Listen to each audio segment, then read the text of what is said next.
Donc elles sont dans une quête affective quasi permanente, et en fait, elles s'exposent à ce risque de rencontrer un jour un vampire, c'est-à-dire ce que nous appelons des pervers narcissiques ou autres personnalités de ce type pathologique.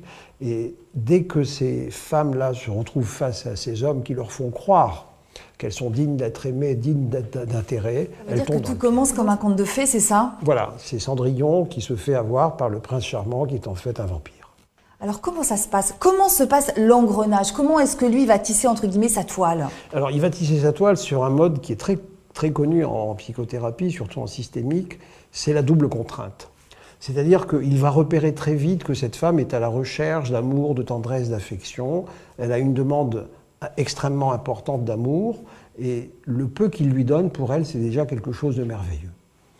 Et peu à peu, lui s'aperçoit qu'elle est extrêmement dépendante, autant physiquement que psychologiquement, et qu'il y a une dépendance affective très importante, et qu'à ce moment-là, tout doucement, il prend le pouvoir sur elle. C'est un petit peu comme ce mécanisme qui est là. Ce sont des gens d'ailleurs qui sont souvent très attachants, qui sont brillants, qui sont beaux parleurs, que les amis adorent parce qu'ils le trouvent gentil, sympathique, rigolo, et qui en fait sont des gens qui sont des tueurs, entre guillemets, c'est-à-dire qui sont des tueurs d'âme, sans faire un jeu de mots lacanien. D'âme, on pourrait l'écrire avec accent circonflexe ou en un mot.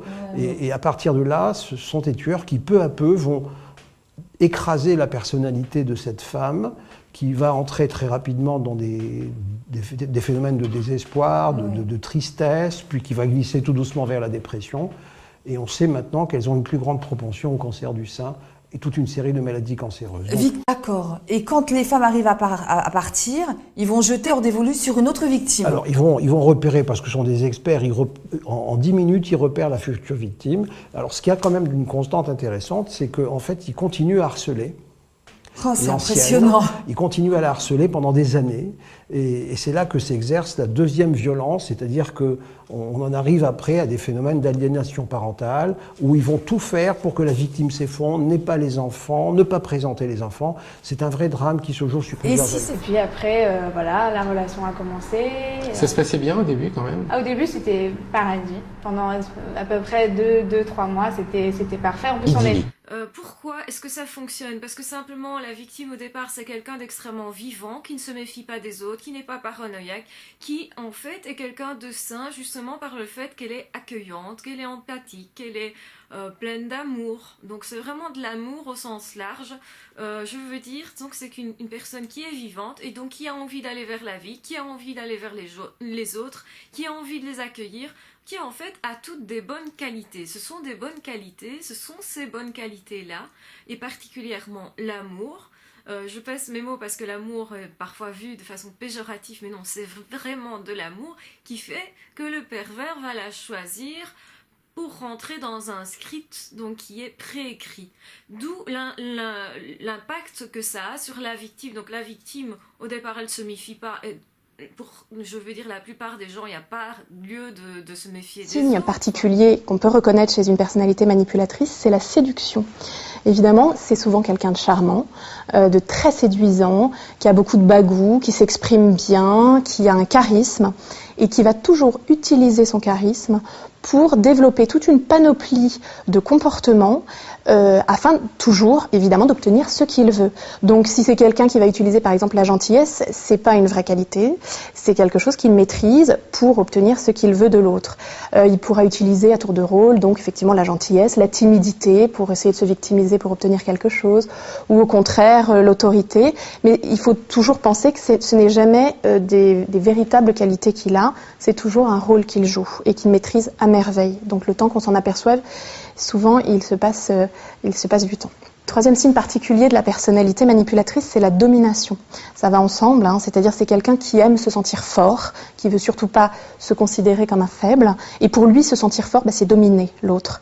Et dominer l'autre, ça peut être de plein de façons différentes. C'est très souvent, ça passe, on va le voir par l'humiliation, par une va façon... donner l'impression, va jouer un rôle, va faire illusion, va nous faire croire qu'il nous aime. Il y arrive tellement bien que nous échafaudons des tas de projets auquel dans un premier temps il va acquiescer, il va aller dans notre sens, et ce qui va alimenter notre cerveau de victime, notre cerveau d'illusion, notre pense même que dès le départ il ne s'agit pas d'amour. La manière dont débute une relation avec un manipulateur pervers est très particulière. Vous le savez comme moi, les choses vont toujours très très vite, c'est très très fort, comme un coup de foudre, sauf que c'est un coup de foudre qui détruit et qui ne va pas porter. Donc non, définitivement ce n'est pas de l'amour, c'est une addiction et rien d'autre. J'étais extrêmement flattée qu'il s'intéresse à moi, et c'était un prince charmant. C'est-à-dire qu'il m'a dit que j'étais formidable, j'étais quelqu'un de très vivant, que j'avais toutes les qualités pour réussir, que j'étais quelqu'un avec qui il aimait vraiment passer du temps. Et exactement comme vous le disiez, j'ai eu tout de suite cette intuition que malgré tous ces compliments, il y avait quelque chose qui me mettait mal à l'aise. L'heure dévolue sur une autre victime. Alors, ils vont repérer, parce que ce sont des experts, en 10 minutes, ils repèrent la future victime. Alors, ce qu'il y a quand même d'une constante intéressante, c'est qu'en fait, ils continuent à harceler. Oh, c'est impressionnant. Ils continuent à la harceler pendant des années. Et c'est là que s'exerce la deuxième violence, c'est-à-dire qu'on en arrive après à des phénomènes d'aliénation parentale, où ils vont tout faire pour que la victime s'effondre, n'ait pas les enfants, ne pas présenter les enfants. C'est un vrai drame qui se joue sur plusieurs. La manière dont débute une relation avec un manipulateur pervers est très particulière. Vous le savez comme moi, les choses vont toujours très très vite, c'est très très fort, comme un coup de foudre, sauf que c'est un coup de foudre qui détruit et qui ne va pas porter. Donc non, définitivement ce n'est pas de l'amour, c'est une addiction et rien d'autre.